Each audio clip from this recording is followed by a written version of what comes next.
How many of you in this school this year, you've heard,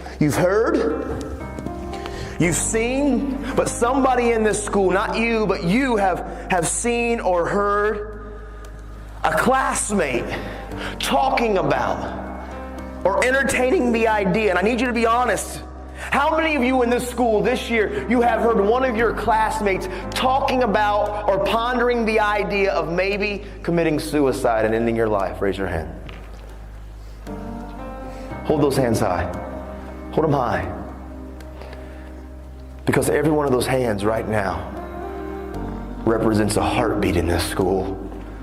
Every one of your hands represents a young man and a young lady in here that has been contemplating maybe giving up's an option.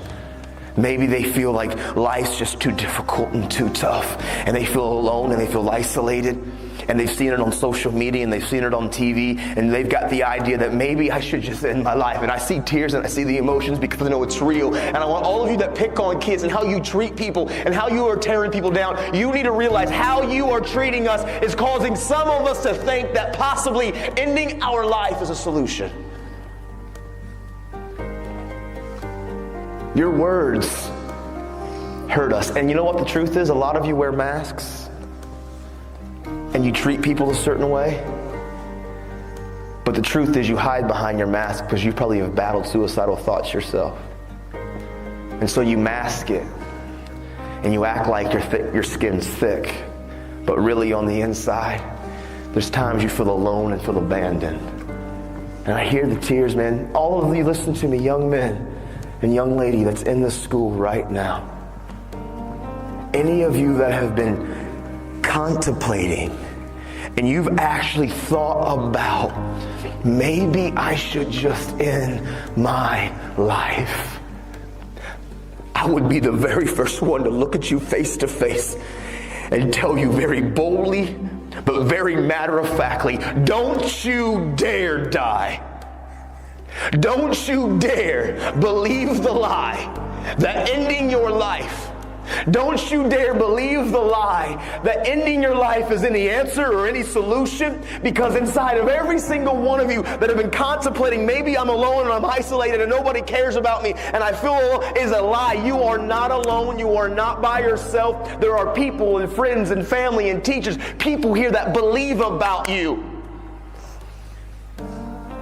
And if you end your life, and I know this is painful and it's wrong, the emotion is here, but these are real issues that you and I and we are struggling with, and you need to understand, every one of you that have been contemplating and even embracing or entertaining the idea, you need to know inside of every one of you is something so special and so great. And if you rob yourself of what you were destined to be, if you and listen, you know why I talk about suicide? I talk about suicide not because I read books about it, because I wanted to talk about it. I didn't want to get educated about suicide, so I wanted to learn about it. I talk about it because I know when those kids used how they treated me and the words they used to say to me. I know what it was like when I was living with my sister and she went to work and I climbed up into the garage when she was gone and I climbed that ladder and I grabbed that rope. I know what it's like to be on the brink.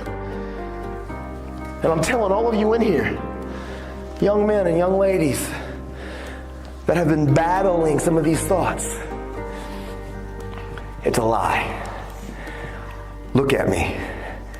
And I can spot out many of you that I know that these are the thoughts that you've battled with this year.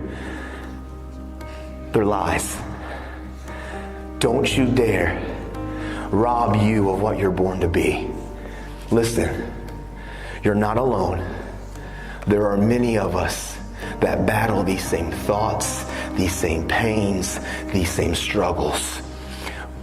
But inside of every one of you, I promise you, if you believe the lie and actually try to take your own life out, you're robbing this community, this school, your family, and you're robbing yourself of what you were destined to be. Because inside of all of you who are battling the ideas of giving up on life, you're robbing. Some of you are born to be doctors and scientists and teachers and entertainers and musicians and radiologists and social workers, counselors. Some of you are born and destined to do amazing things that can impact and change this world. And if you believe the lie and you let the life and the world try to take you out, you are robbing us of what you were born and destined to be. Listen, my little girl, I have a little girl that's 18 months. In the future, she could get sick and have some disease. And maybe you're the one that's born and destined to create the cure. And if you end your life and you rob us of what you were born to be, I need you. And those next to you need you. You're not alone. Don't believe those whispers and don't entertain those thoughts.